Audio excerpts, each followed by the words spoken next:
Déjà, merci d'être là. Moi, je vis ça depuis que je suis enfant. Pour moi, c'était totalement normal. C'est-à-dire que les premières expériences dont je me souviens, je devais avoir 6 ou 7 ans à peu près, et j'étais sur les bancs de l'école, et je m'ennuyais. Et quand je m'ennuyais, eh bien, je partais. J'avais l'impression de quitter mon corps et d'aller voir ce qui se passait chez mes parents ou chez ma grand-mère ou ailleurs, dans un lieu qui était plus plaisant que les cours de mathématiques ou de lecture qu'on faisait. Et pour moi, à l'époque, c'était totalement normal et tout le monde pouvait le faire. Moi, dès que quelqu'un s'ennuyait, c'était logique de pouvoir partir, de pouvoir aller dans un endroit plus agréable que là où le corps se trouve. Après, plus tard, quand j'ai commencé à en parler autour de moi, à mes copains de classe, puis à mes maîtres et maîtresses, je me suis vite rendu compte que c'était pas si classique que ça. Et c'est là où j'ai commencé à me rendre compte de la spécificité que j'avais et de la spécificité de ces capacités-ci. Donc pour toi, dès l'origine, en fait, c'était un phénomène réel, c'est-à-dire que tu avais en fait rapidement voulu vérifier que ce que tu voyais en état de sortie du corps étaient des événements qui s'étaient réellement passés. Donc c'était des petites choses anecdotiques, quoi. Tu voyais ta grand-mère en train de faire la cuisine ou ce genre de choses? Oui, c'est complètement ça. En fait, au départ, c'était plus une confirmation que j'avais lorsque je rentrais à la maison ou que j'allais chez ma grand-mère. Je voyais qu'effectivement, les choses que j'avais pu voir en sortie hors du corps, pendant que je rêvassais, entre guillemets, s'étaient déroulées. Comme ma grand-mère qui avait tué un lapin particulier mis à la casserole pour le soir, ou mes parents, par exemple mon père qui avait fait un muret dans le jardin. Donc j'arrive le soir, il y a le muret qui est là. Et après, c'est là, une fois que je me suis rendu compte que ce que je vivais n'était pas forcément commun, c'est là où j'ai commencé à vérifier, à vouloir vérifier. Donc dans un premier temps, c'était plus une vérification qui se faisait toute seule, et après j'ai voulu vérifier et aller explorer un petit peu tout ça, et surtout j'ai voulu me rassurer sur le fait que je n'étais pas fou. Parce que quand j'ai commencé à m'apercevoir que les autres ne vivaient pas ça, je me suis dit mais j'ai peut-être quelque chose qui cloche. Donc peut-être que je rêve ces choses. Et en même temps, si je les rêve, comment ça se fait que je puisse les vérifier? Donc il y a eu tout un travail psychologique, on va dire, que j'ai fait tout seul pour essayer de me rassurer et d'être le mieux intégré possible dans cette société qui ne comprenait pas forcément ces expériences-là. Est-ce que tu avais essayé d'en parler autour de toi aussi à tes proches, à tes parents, à des amis ou... Ah oui, alors j'ai essayé d'en parler un petit peu à mes parents, donc c'était plutôt vite. Alors il y a plusieurs possibilités. Soit mon corps, oui, effectivement, est inerte, mais pas comme si je dormais, donc en fait il ne s'affale pas lamentablement, je ne tombe pas par terre, donc tant mieux. Je reste simplement figé, comme une statue de cire. Et on a beau me stimuler en bougeant devant mes yeux ou en tapant dans les mains ou quoi que ce soit, ça ne me fait pas revenir. La seule chose qui me fait revenir, c'est un contact physique. Alors pourquoi, je ne sais pas, mais en tous les cas, si on me touche, je reviens. Et l'autre possibilité, c'est lorsque mon corps est lorsque je suis en train de faire une tâche. Par exemple, lorsque j'étais comptable et que je remplissais des documents CERFA pour l'administration, et donc c'est très ennuyant. S'il y a des comptables dans la salle, ils comprendront. Par exemple, une déclaration de TVA. Et donc je commençais la déclaration, je partais, donc j'avais plus du tout de notion de ce qui se passait là où se trouvait mon corps. Et lorsque je réintégrais mon corps, le document était complètement rempli. Donc en fait, mon corps continue à faire les... Donc ça marche aussi pour la voiture, ça marche pour plein de trucs, pour tout un tas de trucs. Et ce qui est bien, c'est que je pense que le corps a une conscience propre qui lui permet de faire automatiquement les tâches qu'il a commencé en fait. Donc quand je fais des pansements, par exemple, je suis infirmier maintenant, plus rien à voir. Et lorsque je commence un pansement complexe, par exemple un pansement de brûlure ou quelque chose comme ça, j'ai la conscience du début du pansement, après jette, et quand je reviens, le pansement est fait nickel. Donc ce que tu dis, ça se rapproche des états d'hypnose en fait, puisque l'exemple de la conduite, on sait, on appelle ça d'ailleurs l'hypnose des autoroutes. On peut très bien conduire effectivement mécaniquement, sans aucun danger, tout en pensant complètement à autre chose, en étant complètement ailleurs. Hein, donc cet état d'hypnose, on l'a aussi parfois en lisant un livre, où on lit, on s'aperçoit qu'on a lu 10 pages, mais qu'on a pensé complètement à autre chose, qu'on n'a pas du tout mémorisé ce qu'on était en train de dire. Donc c'est vraiment des états d'hypnose. Donc est-ce que pour toi, ça se rapproche d'un état d'hypnose? Alors, je pense que ça peut se rapprocher d'un état d'hypnose, oui. Sauf que pendant que mon corps conduit, par exemple, j'ai conscience de ce qui se passe vraiment ailleurs. Donc, ma conscience est vraiment dans un autre lieu où mon corps ne se trouve pas. Donc, par exemple, pour venir jusqu'ici, on est venu en voiture. Lorsque j'ai conduit, je me suis rendu plusieurs fois chez moi à Lyon pour vérifier si les chats allaient bien. Ce qu'il faut savoir, c'est que mes sorties hors du corps sont surtout motivées par deux choses. Alors, il y a l'ennui qui génère, on va dire, la sortie hors du corps, et le lieu vers lequel ma conscience va, c'est un lieu qui a une notion émotionnelle. C'est quelque chose qui doit me motiver profondément, pas une simple motivation. Et c'est pour ça que ça a été compliqué avec les scientifiques. Donc, comme le disait Jocelyn, ça fait plus de 10 ans maintenant que je collabore avec une équipe de recherche en Suisse sur les états modifiés de conscience et plus particulièrement les sorties hors du corps. Et on a un protocole de recherche en double aveugle. En gros, pour faire simple, je suis dans une pièce et dans une autre pièce qui est fermée et scellée, un ordinateur choisit aléatoirement une image parmi un panel d'images et l'affiche sur un écran, sur un mur. Et mon but, c'est de sortir hors de mon corps, d'aller voir ce qui se passe dans cette pièce, de revenir et de faire une sélection parmi 20 images pour éviter d'avoir le phénomène de subjectivité, parce que je pourrais très bien décrire quelque chose et puis que d'autres personnes disent « Ah bah tiens, on va choisir celle-là, c'est ce qui correspond le mieux ». Donc là, je fais une sélection, dans les 20 images, il y a la bonne image, et c'est moi qui sélectionne, donc la réponse est soit oui, soit non, c'est pas du peut-être. Mais, donc je parlais de la motivation, aller voir ce qui se passe dans une salle juste à côté, c'est bien, c'est motivant. Moi qui aime bien faire des recherches et qui suis assez curieux, c'est motivant, mais c'est pas motivant émotionnellement. Donc c'est très compliqué pour moi d'aller voir dans un type de protocole scientifique comme ça ce qui se passe dans la pièce d'à côté, surtout lorsque l'ordinateur a choisi l'image, je vais reprendre toujours la même, de la crevette, parce que c'était quelque chose qui m'avait marqué. Donc ouais, la motivation émotionnelle pour aller voir une crevette affichée sur un ordinateur, c'est pas GG. Alors ça, c'est un exemple qui est vraiment intéressant en plus, parce qu'on en a parlé déjà, parce que non seulement tu perçois l'image de la crevette, mais en fait, tu as toute la sensation, c'est multisensoriel, quoi. C'est comme si tu venais de manger une crevette, donc tu as l'odeur, tu as le goût, tu as l'odeur désagréable sur les mains, etc. Donc ça concerne en fait tous les sens. C'est pas simplement une perception visuelle. Oui, c'est ça. Donc, dans ces états modifiés de conscience, cet état-là, qu'on appelle sortir du corps, alors je vais juste faire une petite aparté.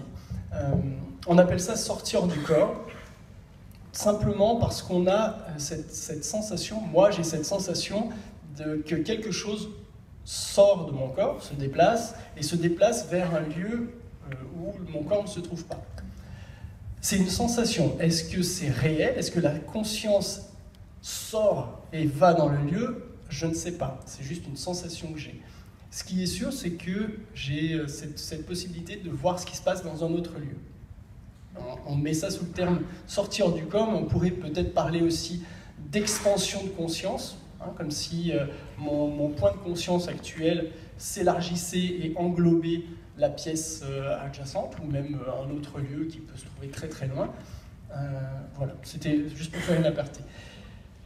lorsque ma conscience va dans cet endroit, ou se projette dans cet endroit, il y a tout un flot d'informations qui arrivent, donc des informations visuelles, enfin c'est un flot d'informations, et lorsque je reviens à moi, dans mon corps, dans ma conscience corporelle, j'ai l'impression que mon cerveau, mon mental, fait un espèce de petit travail comme ça et essaie de traiter cette information et de la reproduire en version sensorielle.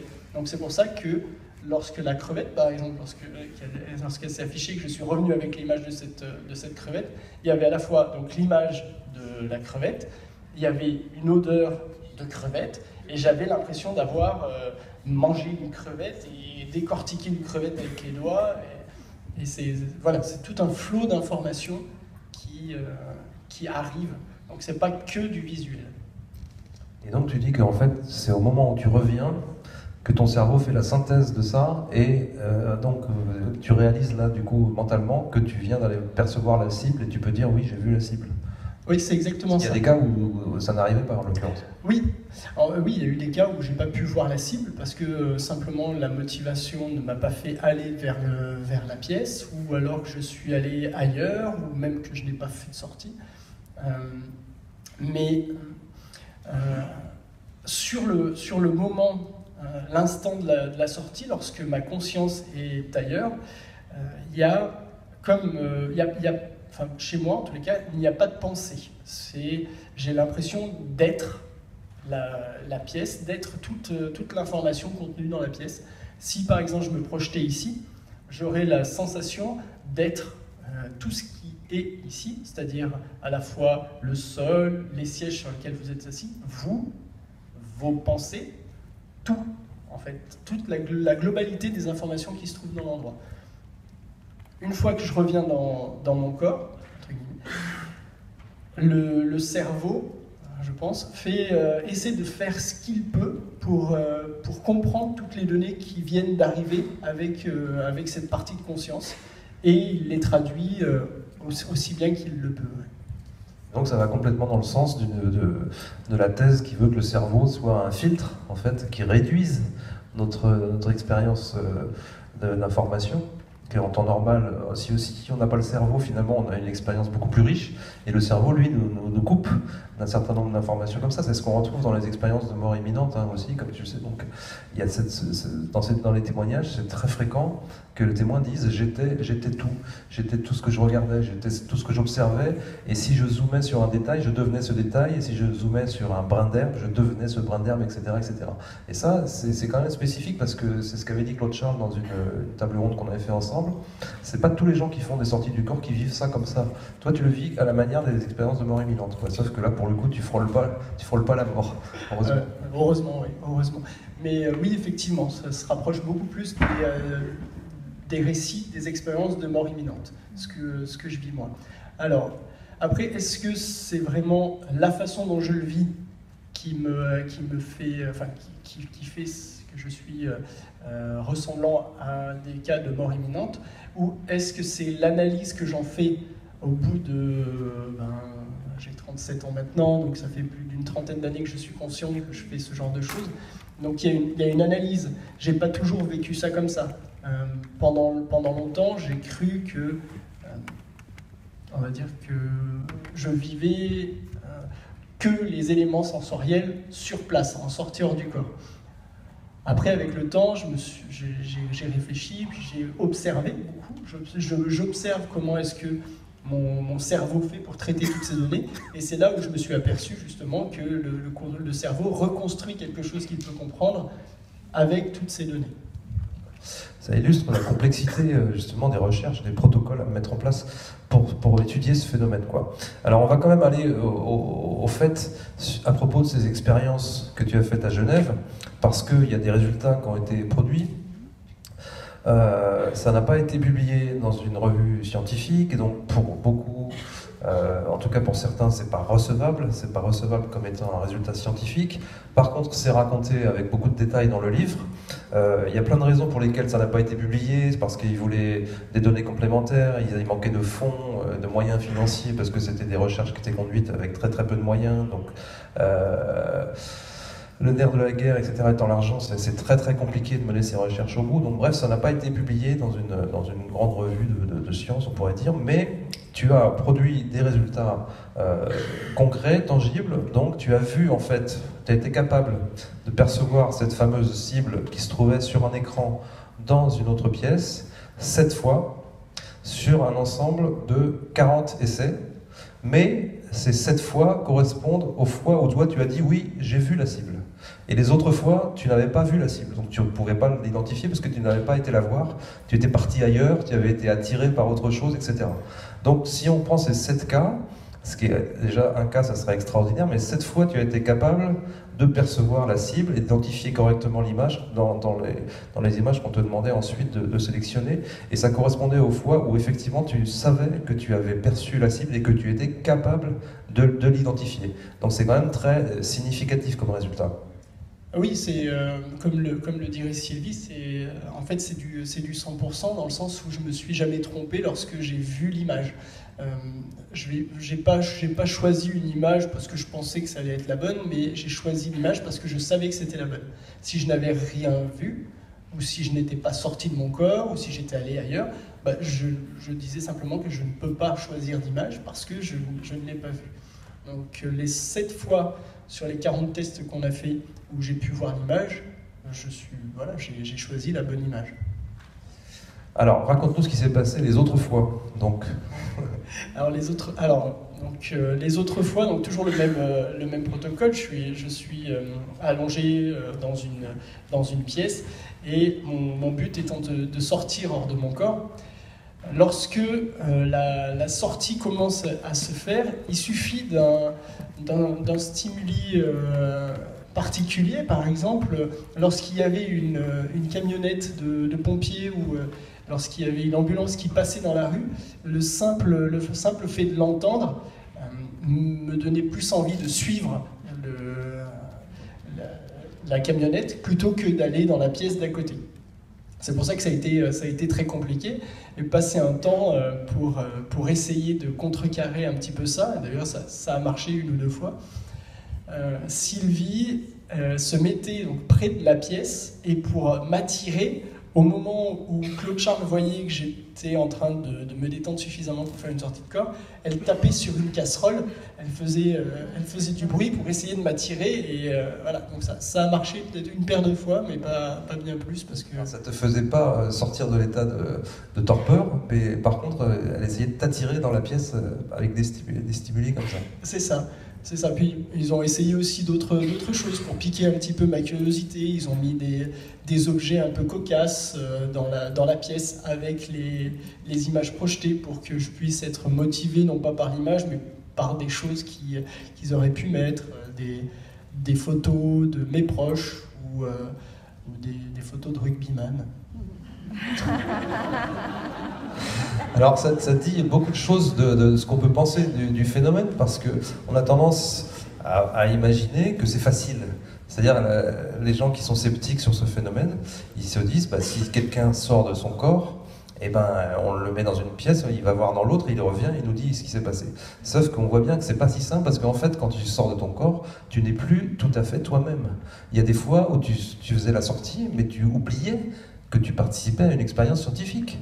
Donc tu n'as plus tu n'as plus ton mental, en fait. C'est autre chose qui fonctionne, qui fait que tu n'es plus avec les mêmes repères, finalement. C'est ça qu'on a du mal à intégrer, finalement. Oui, c'est ça, en fait. La personnalité Nicolas n'est plus la même en sortie hors du corps. Je perds de mon individualité, si je puis dire, et de mon esprit de logique et du pourquoi je suis là. Là, j'ai l'impression d'être à la fois moins moi, mais plus moi, quelque chose un peu moins terre à terre. Oui, si on prend la terminologie de Jung, tu es plus proche du soi que du moi, quoi, finalement. Tu t'éloignes du moi pour te rapprocher du soi. Enfin voilà, il y a plein de façons de le décrire. Alors, il y a un phénomène connexe à celui-là, qui est ce qu'on appelle la vision à distance. dont j'ai parlé un petit peu ce matin aussi. Donc ça, c'est un phénomène qui est très proche, sauf que pour toi, c'est un vécu qui est différent finalement. Explique-nous comment tu le vis. Oui, donc en travaillant avec Sylvie et Claude Charles sur mes capacités de sortie hors du corps, beaucoup d'autres capacités se sont développées au fil du temps, dont la vision à distance.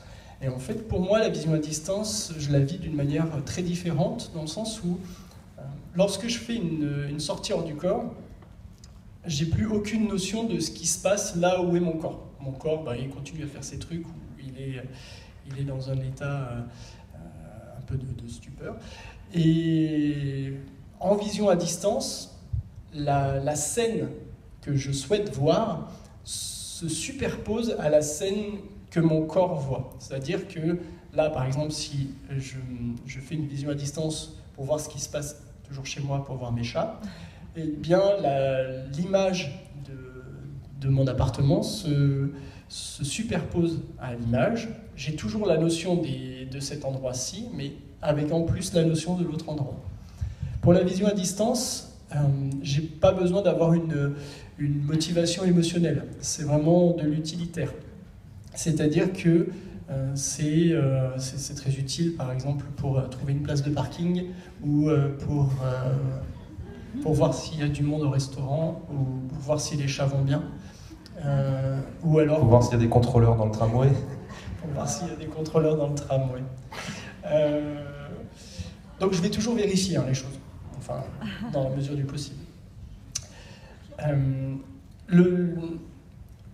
Le phénomène, comment est-ce que ça fonctionne chez moi? Je pars d'un souvenir, c'est-à-dire que je ne peux faire de la vision à distance que sur des lieux que je connais, effectivement. Donc je pars d'un souvenir, par exemple, si je voulais me projeter ici, si je voulais faire une vision à distance de ce lieu-là, je partirais d'un souvenir marquant, par exemple, cette table-là. Donc je le vois comme ça, qui se projette un peu devant moi. Et à partir de cet élément-ci, toute la scène, en fait, se dessine autour, un peu comme si un brouillard est en train de se lever autour de la scène, et je vois exactement, au moment, à l'instant T, ce qui se passe dans le lieu. On est en train de travailler avec Sylvie et Claude Charles sur cette vision à distance, mais à travers le temps. Parce que on a vu ce matin, et je suis tout à fait d'accord avec ça, l'espace et le temps ne sont que des illusions. Donc on est en train d'explorer un petit peu cette vision à distance dans l'espace et dans le temps, pour voir un petit peu ce qui peut se passer dans le futur. Ouais, parce que quand on parle de vision à distance, normalement c'est censé être en temps réel. Effectivement, sinon c'est de la prémonition, de la précognition ou de la rétrocognition. Mais on sait qu'il y a eu des protocoles qui ont utilisé quand même le même protocole que la vision à distance pour aller se déplacer dans le temps. Donc, vous avez mis ça en place, un protocole où on te demande de faire de la vision à distance pour aller voir des cibles qui sont, dans le futur? C'est ça. Alors on est en train d'explorer, pour l'instant on n'a pas mis de protocole en place. C'est on va dire que c'est une exploration primitive du phénomène pour voir, et on réfléchit à quel type de protocole on pourrait mettre en place pour étudier ce phénomène-là.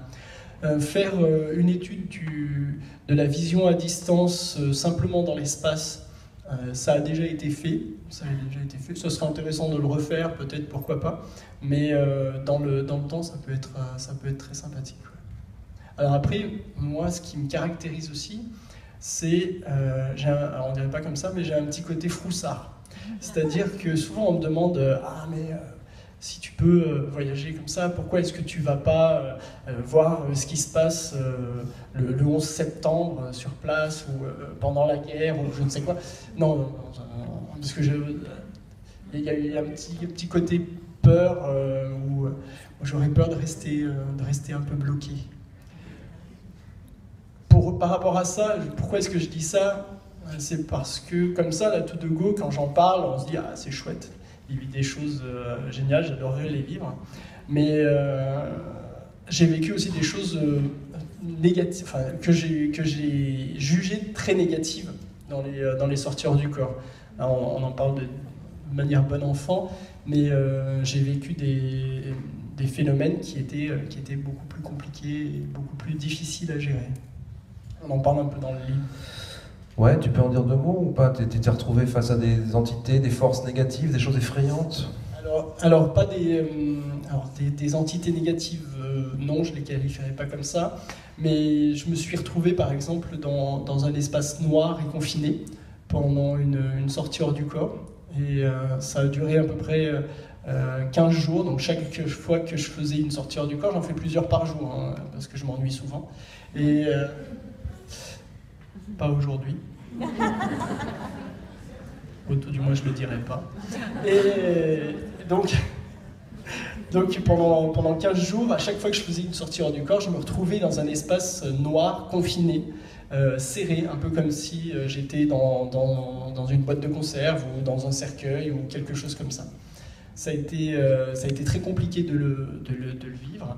Heureusement, Sylvie et surtout Claude Charles qui m'accompagne, qui est plutôt le pendant psychothérapeutique des chercheurs avec lesquels je travaille, m'a beaucoup accompagné, et il m'a dit mais tu es dans cet état, tu peux aussi créer la lumière. Donc créer la lumière, ok. Donc quand ça a recommencé, j'ai essayé, dans cet état-là, de calmer un peu ma peur et de créer un petit point de lumière. Donc au départ, ça a été une tête d'aiguille, une tête d'épingle. Et puis au fur et à mesure, cette lumière est devenue de plus en plus grande au fur et à mesure de mes sorties. Et jusqu'au jour où, en fait, au lieu d'aller dans le noir, je me suis retrouvé dans un bain de lumière, on va dire ça comme ça. Et là, ça s'est arrêté, le phénomène s'est arrêté. Et j'ai pu reprendre mes sorties hors du corps de manière beaucoup plus classique. Ça correspondait à une période où tu avais peut-être plus d'angoisse ou ce genre de choses? Oui, ça correspondait à une période justement où il y avait eu beaucoup de changements dans mon environnement professionnel et émotionnel. Donc oui, dans ces états modifiés de conscience, on est aussi créateur de ce qui nous arrive. Donc si on y va avec la peur au ventre, eh ben, c'est la peur qu'on va rencontrer. Si on y va dans un état de lâcher prise, c'est mieux. Si on y va dans un état de lumière et de bonté, je pense qu'on peut vivre des choses aussi très sympathiques.